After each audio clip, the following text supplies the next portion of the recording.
Hello students, आज की इस वीडियो में हम लोग दूसरा चैप्टर प्रतिलोम त्रिकोणमिति फलन पढ़ेंगे, जो कि आपका क्लास 12 का दूसरा चैप्टर है। ये आपका पहले चैप्टर अर्थात संबंध और फलन से ही रिलेटेड है, क्योंकि वहाँ पे आपने पहले चैप्टर में फलन पढ़ा है।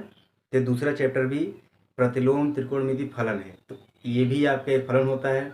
तो फलन क्या है, फलन के बारे में हम लोगों ने पढ़ लिया है।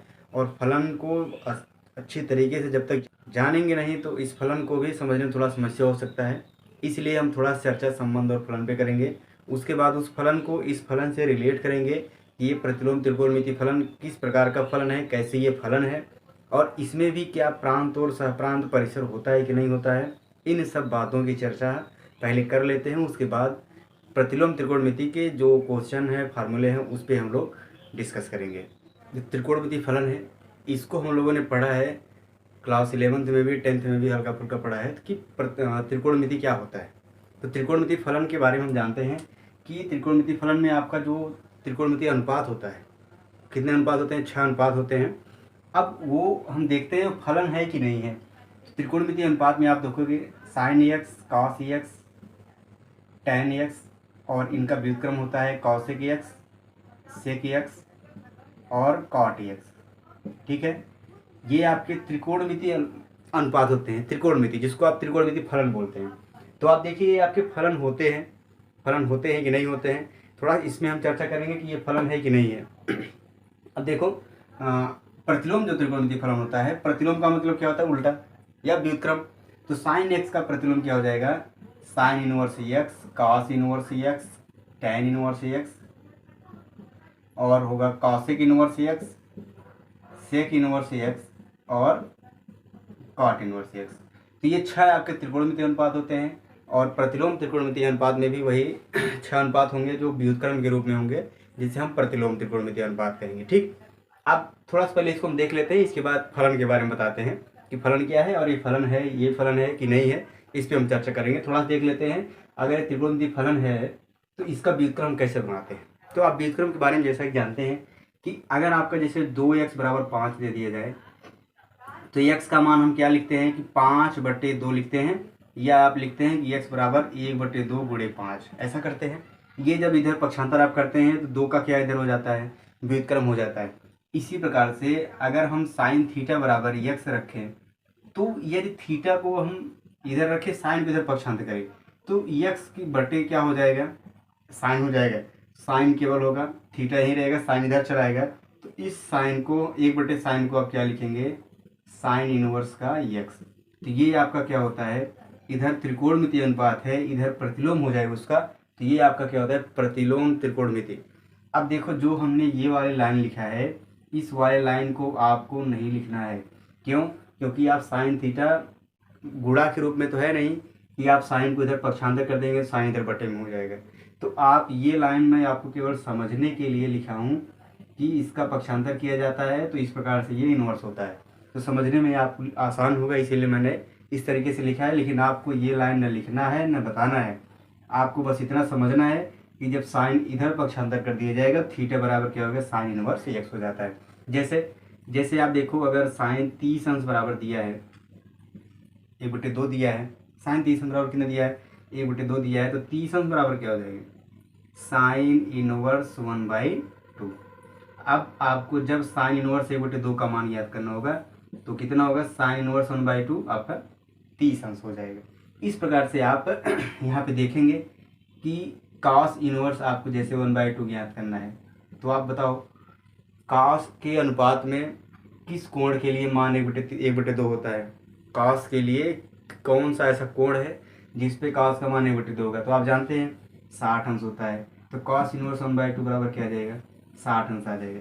तो आप त्रिकोणमिति फलन को प्रतिलोम कैसे बनाएंगे, ये बात आपने समझ लिया है कि आप पक्षांतर करेंगे तो प्रतिलोम बन जाता है। लेकिन आप ये बात ध्यान रखेंगे, इसको आपको शो नहीं करना, लिखना नहीं है। क्यों? क्योंकि ये गुणनफल के रूप में नहीं होता। साइन और थीटा का गुणनफल है, तो इसको अलग कर दीजिए, गुणनफल के रूप में नहीं होता है। क्लियर है? अब हम देखेंगे ये वाला आपका और ये वाला त्रिकोणमिति दोनों है। देखेंगे ये फलन है कि नहीं है, ये फलन है कि नहीं है। आपको मैं बता दूं, अगर ये आपने पढ़ा होगा, इसका ग्राफ बनाया होगा, अभी मैं ग्राफ बनवाता हूँ, तो वहाँ पे आपको दिखेगा कि ये जो फलन आपके हैं, ये त्रिकोणमिति में जो है ये आपके फलन होते हैं और ये फलन नहीं होते हैं। कुछ मानों के लिए ये फलन होते हैं, उन मानों को हम यहाँ पे ज्ञात करेंगे।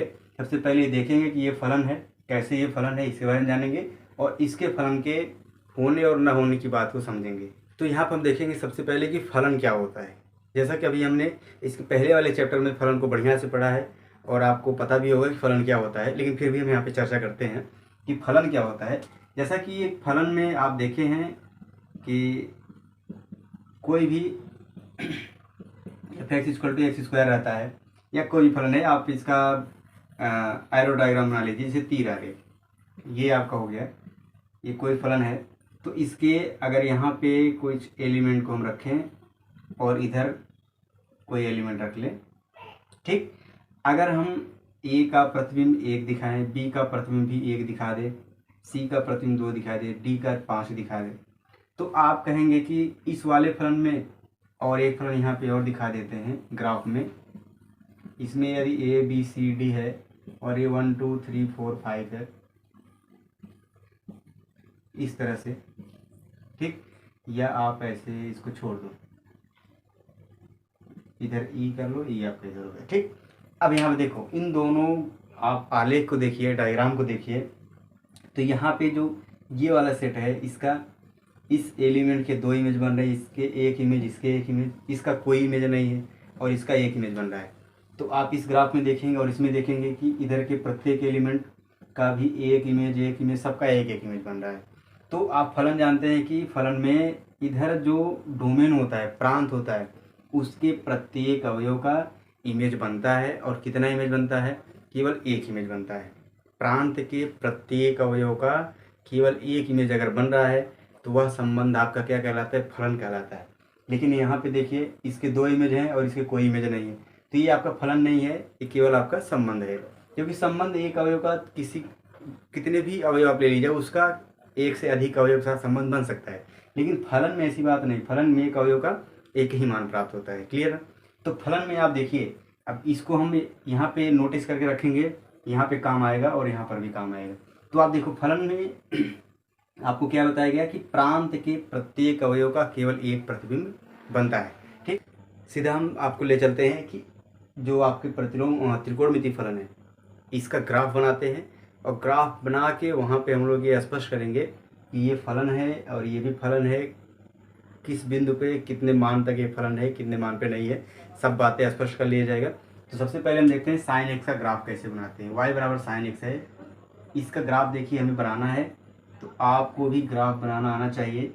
ये एक्स अक्ष हो गया, ये वाई अक्ष हो गया, इधर आप रख लो, इसके कोण रख लो -π/2, 0 हो गया, π/2 90 हो गया, 180 हो गया, 270 हो गया, 360 हो गया, फिर 5/2 ऐसे आप रख लेंगे। इधर 1 2 -1 -2, इधर आपका -π। ठीक, अब आप यहाँ पे देखो, अगर x बराबर आप 0 रख रहे हैं तो y बराबर क्या आएगा? यहाँ 0 रखेंगे, साइन 0 आपका 0 हो जाएगा, तो पहला बिंदु आपका 0 0 हो गया।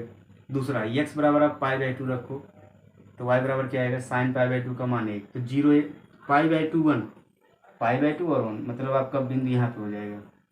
अच्छा, यहाँ पे x बराबर पाई रखो तो y बराबर क्या मिलेगा? साइन 180 अंश का मान 0, तो ये हो गया π0। कहाँ पे होगा? x अक्ष पे, यहाँ पे हो गया। फिर आगे रखो, x बराबर 3π/2 रख लो तो y बराबर क्या आएगा? तो साइन 3π/2 मतलब 270 अंश का मान -1, तो ये बिंदु और ये -1, तो ये आपका यहाँ बन गया। उसके बाद x बराबर 2π रखो, 360 पर भी मान क्या होगा? 0 होगा, ये बिंदु यहाँ हो गया। अच्छा, माइनस भी रख के चेक कर लो, अगर x बराबर -π/2 रखा जाए तो y का मान क्या आएगा? साइन 90 का मान 1 होता है और -90 रखेंगे तो -1 आएगा, अर्थात इसका यहाँ पे बन गया बिंदु। x बराबर -π रखो तो साइन 180 आपका 0 होता है, तो चाहे प्लस 180 रहे चाहे माइनस, सब पे क्या रहेगा? 0, तो आपका दूसरा बिंदु यहाँ पे आ गया। अब इसको अगर मिलाया जाए तो आप देखो, ये इस तरह से इसका ग्राफ बन रहा है और इधर से आएगा तो सॉरी, ये देखो -π/2 -1 है ना, तो ये आपका बिंदु यहाँ पे होगा, यहाँ नहीं, तो ये इधर से ऐसे गया ऐसे। तो अब देखिए, ये जो आपका ग्राफ बन रहा है ये किस लिए है? किसके लिए है? साइन के लिए है। तो अब यहाँ पे साइन पे जो मान आपके दिख रहे हैं, यहाँ पे ये यक्स की वैल्यू जो है प्रांत हो गई और ये वैल्यू क्या हो गई, सह प्रांत हो गया, अर्थात उसका परिसर हो गया। अगर साइन इनवर्स की हम बात करें, अगर ये साइन इनवर्स यक्स फलन होता, मतलब फलन तो है ही, लेकिन अगर फलन होगा तो इसका भी व्युत्क्रम बनाया गया है, तो इसके प्रांत सहप्रांत इसके प्रांत सहप्रांत होने चाहिए, मतलब उसका व्युत्क्रम होना चाहिए। अब देखो अगर इसका हम इसकी बातें करें तो इसके लिए यहाँ पे ये कोण देखो -π/2, -π/2, 0 π/2, पाई 3π/2, 2π, और इधर क्या आपके मिल रहे हैं मान -1 0 1, ये तीनों बिंदु मिल रहे हैं ना। तो यहाँ पे देखो आप -π रखने पे इसका मान 0 आया, -π/2 रखने पे -1 आया, 0 रखने पर 0 आया, π/2 रखने पे 1 आया, पाई रखने पर 0, 3π/2 रखो 1 आया, 2π रखो 0 आया। तो इस तरह से आप देखो कि इधर जो प्रांत के अवयव हैं, प्रांत के जो अवयव हैं उनका, इसका भी एक इमेज, इसका भी एक इमेज, इसका भी, सबका एक एक इमेज बन रहा है। तो यह आपका क्या होगा, फलन होगा। अर्थात इधर जो आपको दिख रहे हैं अनुपात, ये क्या है, फलन है। अब इसका आप थोड़ा सा व्युत्क्रम कर लो। साइन इनवर्स की बात अगर की जाए तो ये आप उसके डोमेन और रेंज को चेंज कर लीजिए। चेंज करने पे आपको वो फलन होगा तो एक ही इमेज बनना चाहिए, अगर फलन नहीं है तो एक इमेज नहीं बनेगा। अब देखो अगर यहाँ पे -1 रखा जाए, हम -1 रखेंगे तो इसके कई मान मिल सकते हैं। कौन कौन सा, -1 रखें -π/2 मिल सकता है, ठीक। और अभी इधर आप आएंगे तो -3π/2 भी मिल जाएगा।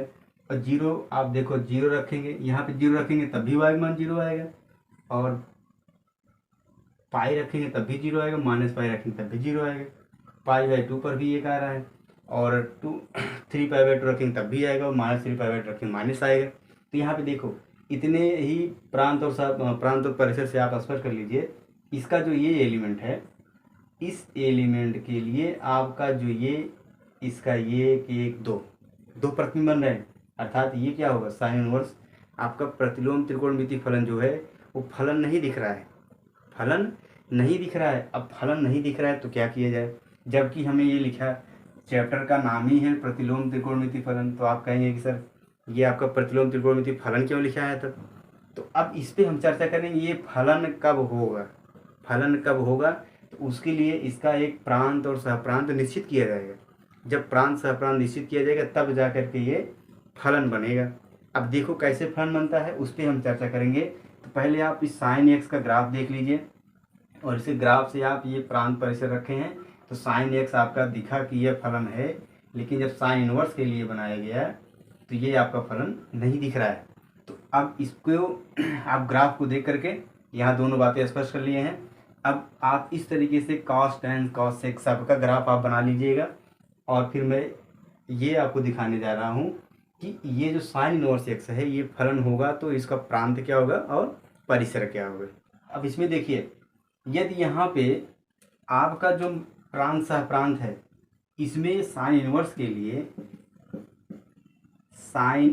के लिए अगर हम देखें परिसर में आप देखो, अगर ये -1 है तो -π/2 से इसका इमेज बन रहा है, ये 1 है तो इसका इमेज 1π/2 बन रहा है। लेकिन अगर 0 है तो -π 0π तीनों इमेज बन जा रहे हैं। तो अगर इसको हम निकाल दें, इसको निकाल दें तो इसका भी एक इमेज बनेगा, इसका भी एक इमेज, इसका भी एक इमेज। अब इसके बीच में भी देखो मान होते हैं, ऐसा नहीं कि 0 90 180 यही मान होते हैं। अगर यहाँ पे π/3 आ जाए, π/3 अर्थात 60 डिग्री, तो यहाँ पे √3/2, इसका तो आप जाने रहे एक ही मान होता है, तो इसका एक इमेज बनेगा। लेकिन जब इससे ज़्यादा आप जाएंगे, 120 अंश चले जाइए, 120 अंश देखेंगे तो वहाँ भी आपको मिल जाएगा कि √3/2 होता है। तो इसके लिए आप क्या करेंगे कि अगर हम इसके परिसर को -π/2 रख दें तो आप इसके बीच में अब कोण रख के चेक करो कि क्या ये साइन इनवर्स एक्स फलन बन रहा है कि नहीं बन रहा है। आप चेक करो, एक बार मैं आपको चेक करवाता हूँ। अब जो आपके यहाँ परिसर रखने हैं -π/2 to π/2 रखना है, बीच में आपका 0 आएगा, इसके इधर आपका -30 -60 ऐसे मिलेगा, इसके बाद आपको 30 अंश, 45 अंश, 60 अंश तरह से मिलेगा। और यहाँ पे इसका निम्नतम मान -1 हो जाएगा और ये +1 यहाँ 0, इधर माइनस में मान आएंगे, इधर प्लस में 1/2 √3/2। अब देखो अगर यहाँ पे हम 0 रखें तो इसका 0 का इमेज 0 के साथ बन जाएगा। ये 0 रखें अगर इसमें तो 0 आएगा, 1 रखेंगे तो π/2 आएगा, -1 रखेंगे तो -π/2 आएगा। अगर आप यहाँ पे 1/2 रख रहे हैं तो इसका इमेज क्या आएगा, π/6 अर्थात 30 अंश। 1/2 तो किसका मान है, 30 अंश का। √3/2 रखो तो क्या मिलेगा, π/3 मिलेगा, 60 अंश मिलेगा। तो अब बताइए कि अगर इतने ही मान को हम रखें, -π/2 π/2 रखें, तो इस अंतराल में आप कहेंगे कि साइन इनवर्स क्या है, एक फलन है। कैसा फलन है, प्रतिलोम त्रिकोणमितीय फलन आपका बन जाएगा। तो इसी प्रकार से जो अनुपात आपके 6 अनुपात है प्रतिलोम में, तो 6 का ये परिसर जो है निर्धारित किया गया है, वह उन्हीं परिसर के लिए फलन होगा। बाकी सब इसके अलावा जो भी कोण होंगे, इसके मान होंगे, उसके लिए आपका फलन नहीं होता है। तो ये बात आपको बढ़िया से स्पष्ट कर लेना है और इसको हमेशा के लिए याद रखना है, क्योंकि जब आप इसका मान याद करने के लिए क्वेश्चन पाएंगे तो वहाँ पे इसकी ज़रूरत पड़ेगी। क्यों ज़रूरत पड़ेगी, इसको क्यों रखें, क्योंकि ये फलन है। तो फलन का परिसर आपको याद होना चाहिए, केवल प्रतिलोम त्रिकोणमिति में इसका परिसर याद होना चाहिए, नहीं तो आप इसका मुख्य मान ज्ञात करते समय गलती कर देंगे। तो आपको मैं इसके 6 अनुपात का प्रतिलोम त्रिकोणमिति जो फलन है उनका अलग अलग से परिसर हम दिखाते हैं और वहाँ पे लिखते हैं। आपको मैं एक निकाल के दिखाया हूँ कि ये साइन इनवर्स का कैसे होता है, साइन का ग्राफ कैसे होता है। इसी अनुसार आप इसी प्रकार से कॉस टैन से सबका ज्ञात कर लेंगे। और बुक में आपको इसकी ज़रूरत बहुत ज़्यादा पड़ेगी कि परिसर और मुख्य मान के लिए। तो चलिए हम देखते हैं कि साइन इनवर्स के साथ बाकी अन्य 5 अनुपात का ये मुख्य परिसर क्या होता है। तो 6 आपके प्रतिलोम जो त्रिकोणमितीय फलन आपके साइन इनवर्स, कॉस इनवर्स, इस प्रकार से जो अनुपात आपके 6 हैं फलन है, उसके मुख्य परिसर के बारे में चर्चा करेंगे। जैसा कि अभी हम लोगों ने साइन इनवर्स के मुख्य परिसर को ज्ञात किया है कि किस परिसर के लिए यह आपका फलन होता है। तो आपको मैं बता दूं कि जो साइन इनवर्स होता है, साइन इनवर्स का और साइन के साथ कॉसेक इनवर्स और टैन इनवर्स, ये तीनों का जो मुख्य परिसर होगा, मुख्य मान शाखा होगा, वो सेम होता है। ये तीनों सेम होते हैं। और बाकी जो 3 आपके अनुपात हैं, कॉस इनवर्स, सेक इनवर्स और एक कॉट इनवर्स, इन तीनों का लगभग सेम होता है। तो आपको ये याद करने का बहुत ही सरल तरीके में बता रहा हूँ। तो यहाँ पे आप देख करके इसको याद भी कर सकते हैं। बस ध्यान से इसको देखिएगा, समझ में जरूर आ जाएगा और याद करने की जरूरत भी ज़्यादा नहीं होगी। तो यहाँ पे देखो, अभी साइन इनवर्स के लिए हम लोगों ने ज्ञात किया, तो इसका परिसर क्या मिला, -π/2 to π/2। ये तो आपने साइन इनवर्स का ज्ञात किया। कॉसेक का भी देखो यही होता है, -π/2 to π/2। ये देखो बड़ा जो कोष्ठक लगा है, इसका मतलब है क्लोज इंटरवल, बंद अंतराल। इसका मतलब -π/2 और π/2 भी उसमें इंक्लूड रहेगा, यहाँ से लेकर के यहाँ तक। अब देखो टैन इनवर्स, सॉरी अभी इसमें थोड़ा बचा है। अब देखो यहाँ पे जो -π/2 to π/2 मतलब -90 से 90 तक मान है, उसमें कुछ ऐसा मान तो नहीं है जिसके लिए कॉस इनवर्स का मान अपरिभाषित रहे, नॉट डिफाइंड रहे। तो आप ये जानते हैं कि साइन 0 = 0 होता है, तो अगर कॉसेक 0 हम देखेंगे तो इसका मान क्या है, 1/0, अर्थात ये अपरिभाषित रहेगा। तो आप इसके मुख्य मान में जो इसका परिसर होगा, उस मान को नहीं रखेंगे जिसके लिए इस फलन का मान अपरिभाषित हो। तो आप क्या करेंगे, इसके मुख्य शाखा में इसके परिसर से इस वाले वैल्यू को क्या कर देंगे, निकाल देंगे, क्योंकि इसके लिए यह फलन क्या होगा, कॉस इनवर्स अपरिभाषित। तो इसके मान में से 0 आप क्या करेंगे, निकाल देंगे।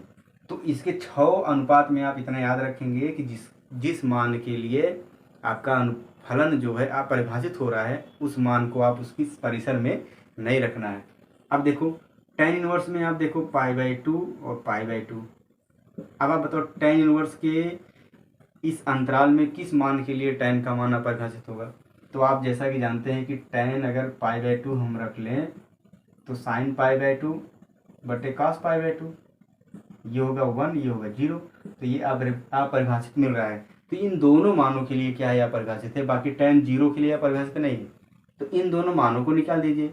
इसका मतलब कि यहाँ पे हम ओपन इंटरवल लगा दें, खुला अंतराल। इसका मतलब क्या हो गया कि -π/2 और π/2 के बीच में इन दोनों मानों को उसमें इंक्लूड नहीं किया जाएगा। तो -π/2 छोड़ दिया जाए, π/2 छोड़ दिया जाए, उसके मान उसके बीच में जितने कोण हैं सबका क्या होगा, ये परिसर जो होगा tan इनवर्स x को क्या बताएगा कि यह फलन है। क्लियर। तो अब देखो इन तीनों में sine inverse, cosec inverse, tan inverse में तीनों में समानता है। यहाँ पे -π/2 है, ये सेम चीज़ें कॉसेक में है, बस इसमें जीरो छोड़ दिया गया, जीरो नहीं है।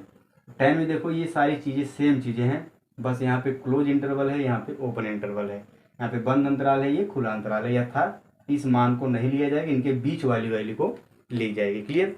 अब दूसरा देखते हैं कॉस इनवर्स के लिए। कॉस का देखो मान होता है 0 to π। जब हम ज्ञात करेंगे, अभी जैसे साइन इनवर्स का ये वाला बात ज्ञात किए थे, उसी प्रकार इसको ज्ञात करेंगे तो वहाँ पे मिलेगा कि कॉस का मान 0 से लेकर के 180 तक जो है फलन होगा। बाकी उसके पहले उसके बाद में आप देखेंगे तब कॉस इनवर्स भी फलन नहीं बन पाएगा। इसलिए प्रतिलोम त्रिकोणमितीय फलन किसी मुख्य परिसर के लिए फलन होता है, बाकी सबके लिए ऐसा नहीं, कोई मान रखिए फलन हो जाएगा।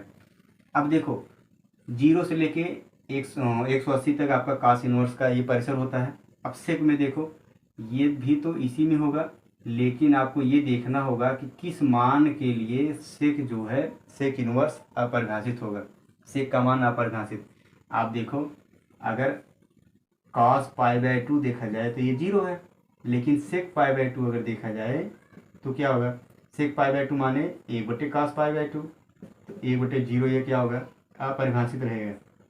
अर्थात इसके मान में से आप क्या करेंगे, π/2 को निकाल देंगे। समझ रहे हैं। इसके मुख्य परिसर को याद करने बहुत ही आसानी होगी। आप केवल इस वीडियो को इतना चीज़ आप देख लीजिए बस ध्यान से।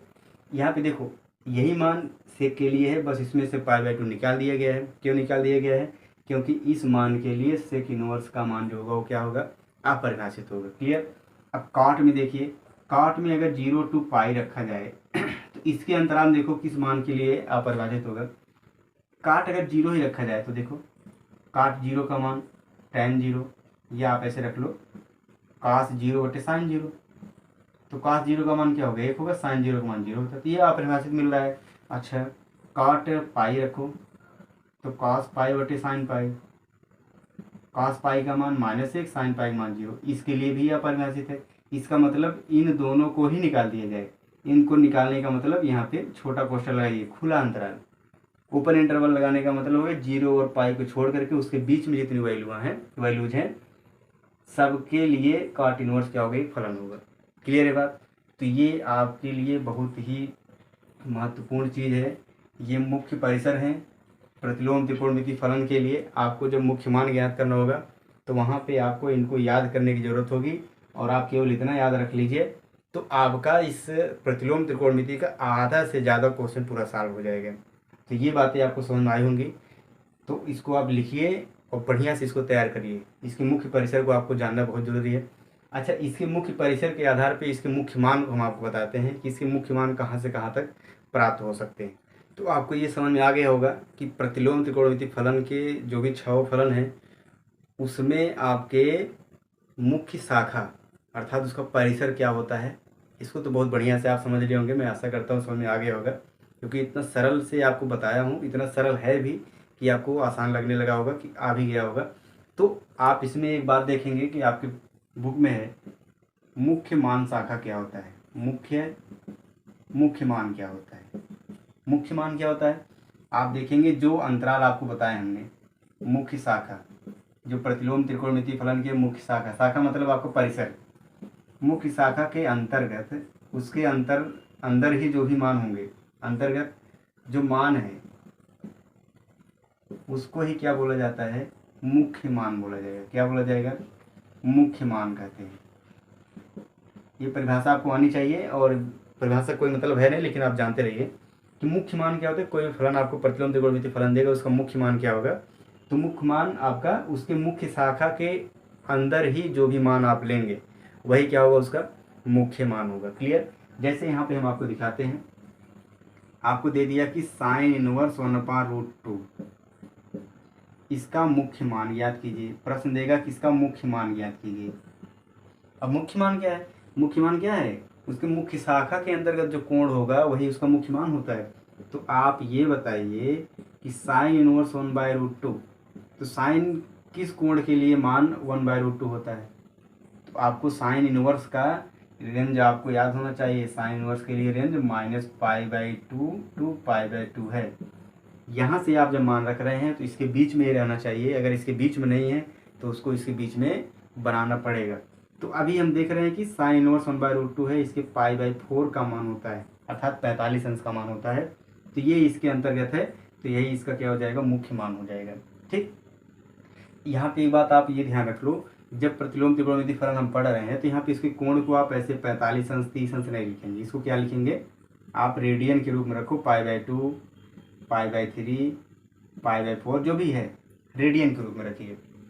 अच्छा, जो ये इन्वर्स है, इन्वर्स में थोड़ा सा आपको ये हम बता दें कि जो साइन इन्वर्स एक्स है और साइन एक्स का इन्वर्स है, इन दोनों में आपको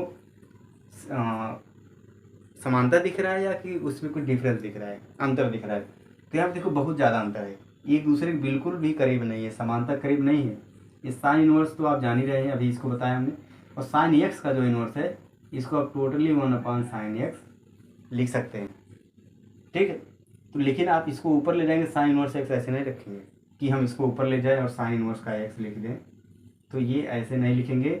आप साइन इनवर्स एक्स जो है वो अलग से आपका साइन इनवर्स एक्स होता है, और साइन एक्स का इनवर्स जो होता है वो पूरे फलन को ही ऊपर नीचे के लिए, ऊपर से नीचे अंश से हर बनाने के लिए होता है। तो ये बिल्कुल अलग है, एकदम इसमें कन्फ्यूजन नहीं होना है। तो आप देखो मुख्य मान क्या है, इसको भी आप समझ लिए हैं, मुख्य शाखा क्या होता है इसको भी आपने समझ लिया है। मुख्य मान ज्ञात करने के लिए ही क्वेश्चन आपको मिलेगा यहाँ पे। तो इसके कुछ एग्जाम्पल हैं, उसको सॉल्व करते हैं। तो यहाँ से आपको ये क्लियर हो जाएगा कि जो प्रतिलोम त्रिकोणमिति फलन है उसके मुख्य मान कैसे ज्ञात किए जाते हैं। आप मुख्य मान ज्ञात करते समय ये ध्यान में रखेंगे कि जो मान हम ज्ञात कर रहे हैं वो उसकी मुख्य शाखा के अंतर्गत है या नहीं है। मुख्य शाखा के अंतर्गत ही होना चाहिए उसका मुख्य मान, नहीं तो आपका जो परिसर होगा, परिसर के अंतर्गत न होने पे आपका क्वेश्चन गलत भी हो सकता है। तो देखते हैं यहाँ पे एक एग्जाम्पल है साइन इनवर्स 1/2। तो साइन इनवर्स 1/2 इसका मुख्य मान याद करने के लिए आप सबसे पहले क्या करेंगे, इसको लिख लेंगे इक्वल टू वाई, कुछ भी आप लिख लीजिए। तो ये आपका 1/2 इक्वल टू क्या हो गया, साइन वाई हो गया। तो 1/2 साइन किस कोण का मान 1/2 होता है, तो आप जानते हैं साइन π/6, π/6 का मतलब 30 अंश, साइन 30 अंश का मान 1/2 है। तो यहाँ से आपको y बराबर क्या मिल गया है, π/6। y मतलब क्या है, y बराबर आपका है साइन इनवर्स 1/2। साइन इनवर्स 1/2 का मान क्या हो गया, π/6। इसको देखिए आप कई तरीके से ज्ञात कर सकते हैं, जैसे यहाँ पे y मान के रख लीजिए, या फिर आप ऐसे कर सकते हैं कि साइन इनवर्स 1/2 को 1/2 के स्थान पे लिख लीजिए डायरेक्टली साइन π/4, साइन π/6।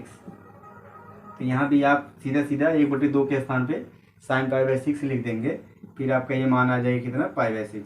तो चाहे आप ऐसे भी मुख्य मान ज्ञात कर लीजिए, चाहे ऐसे ज्ञात कर लीजिए।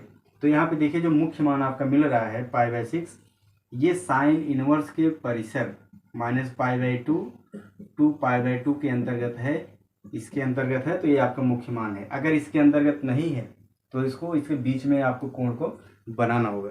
तो देखेंगे अभी एक दो एग्जाम्पल और है, वहाँ पे कुछ बनाने के लिए इस टाइप क्वेश्चन मिलेंगे, तो वहाँ पे बनाया जाएगा जिससे कि उसके मुख्य शाखा के अंतर्गत वो कोण आ जाए। तो यहाँ पे देखिए आपका दूसरा एग्जाम्पल है कॉट इनवर्स -1/√3। तो कॉट इनवर्स -1/√3 को आप क्या लिखेंगे, इसको सबसे पहले y लिख लीजिए। तो कॉट y बराबर क्या आ गया, -1/√3। तो आप जानते हैं कॉट किस कोण का मान -1/√3 होता है। तो ये आपका मान क्या होता है, आपको पता है कि कॉट -60 अंश, -60 अंश मतलब -π/3। ठीक, अब यहाँ पे देखो अगर ये -π/3 लिखा जाए तो क्या -π/3 कॉट के मुख्य शाखा के अंतर्गत आ रहा है कि नहीं आ रहा है। इसका मुख्य शाखा क्या होता है, 0 to π होता है, अर्थात 0 और 180 के बीच में जो कोण होगा वही उसका क्या होता है, मुख्य मान होता है, मुख्य शाखा के अंतर्गत आता है। तो इसका जो ये मान -π/3 है, ये देखिए इसकी मुख्य शाखा के अंतर्गत है नहीं, तो इसको क्या किया जाएगा, इसको बदल करके इसके अंतर्गत बनाया जाए। तो कॉट -θ को आप लिख सकते हैं -cot π/3, अर्थात कॉट माइनस थीटा को माइनस कॉट थीटा आप लिख सकते हैं। अब इस मान को बदल करके इसके अंतर्गत बनाना है। कैसे बनाना है? तो आप जानते हैं कि कॉट जो होता है इसमें प्लस होता है, इसमें प्लस होता है, इसमें माइनस रहेगा, इसमें माइनस रहेगा। तो इस चतुर्थांश में बनाने के लिए इसको हम क्या लिख सकते हैं, इसको लिख लेंगे cot pi minus pi by 3। क्या लिख दिया जाए, पाई माइनस पाई बाई 3, अर्थात कॉट 180 अंश माइनस थीटा है। कॉट 180 अंश माइनस थीटा क्या होता है, कॉट 180 अंश माइनस थीटा बराबर होता है माइनस कॉट थीटा। तो आप माइनस कॉट पाई बाई 3 को कॉट 180 माइनस पाई बाई 3 लिख सकते हैं। तो वही लिख दिएगा कॉट 180 माइनस थीटा। तो अब देखो ये क्या हो गया, पाई माइनस पाई बाई 3 करेंगे तो कॉट 2 पाई बाई 3, इसको जब घटाया जाएगा 3 का गुणा यहाँ होगा तो घटा देंगे 2 पाई बाई 3। तो कॉट वाई बराबर क्या आ गया, 2 पाई बाई 3। अब ये 2 पाई बाई 3 देखो इसके अंतर्गत है कि नहीं है, उसके अंतर्गत है। तो ये क्या होगा, इसका मुख्य मान हो जाएगा। तो यहाँ से आपको क्या मिल गया कि y बराबर 2 पाई बाई 3, यही आपका क्या हो जाएगा, cot inverse -1/√3। Clear, cot inverse -1/√3 का मुख्य मान क्या आ जाएगा, 2 पाई बाई 3। तो आप देखो, आपको कोण जब उसके मुख्य शाखा के अंतर्गत नहीं मिलेगा तो वहाँ पे आप ये देखिए किस चतुर्थांश में प्लस माइनस हो रहा है, तो उसके हिसाब से आप पाई जोड़ करके घटा करके आप बना लीजिए। अगर यहाँ पे देखो दूसरे चतुर्थांश के लिए आप 90 प्लस भी करेंगे तभी दूसरे में आएगा, उससे माइनस होगा। लेकिन कॉट 90 प्लस करेंगे तो कॉट के लिए 90 रखने पे वो आपका 10 में बदल जाएगा। तो यहाँ पे 10 बदल जाएगा तो ये आपका मुख्य शाखा का मुख्य मान मिलेगा ही। इसलिए 180 का प्रयोग आप करिए, वहाँ पे त्रिकोणमितीय अनुपात भी नहीं बदलते हैं। तो cot pi minus pi by 3 रखा गया 2 पाई बाई 3। ये 2 पाई बाई 3 कहाँ से आया, इसको घटाने के बाद आया। तो यही इसका क्या हो गया, मुख्य शाखा के अंतर्गत मान है, तो ये इसका मुख्य मान आ जाएगा 2 पाई बाई 3। अब यहाँ पे देखो तीसरा क्वेश्चन है, साइन इनवर्स 1/2 है। तो अगर इसको बराबर y लिख लिया जाए तो साइन y बराबर क्या मिलेगा, -1/2। साइन किसका मान जो है -1/2 होता है। तो आप जानते हैं कि साइन 30 अंश बराबर 1/2 होता है, तो साइन -30 रखा जाएगा। 30 मतलब पाई बाई 6, तो ये आपका -1/2 हो जाएगा। तो अगर यहाँ पे डायरेक्ट y बराबर -पाई/6 रखा जाए तो क्या -पाई/6 है इसके अंतर्गत है, तो इसके अंतर्गत है, -90 के बाद ही तो है।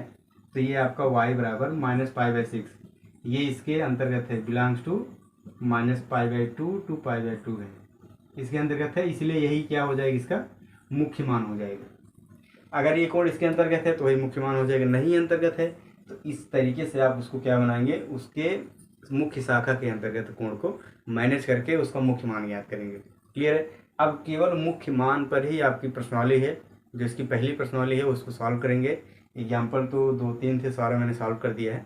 तो इसके क्वेश्चन लगाने का प्रयास कीजिए, फिर नेक्स्ट वीडियो में इसके एक्सरसाइज को सॉल्व करते हैं।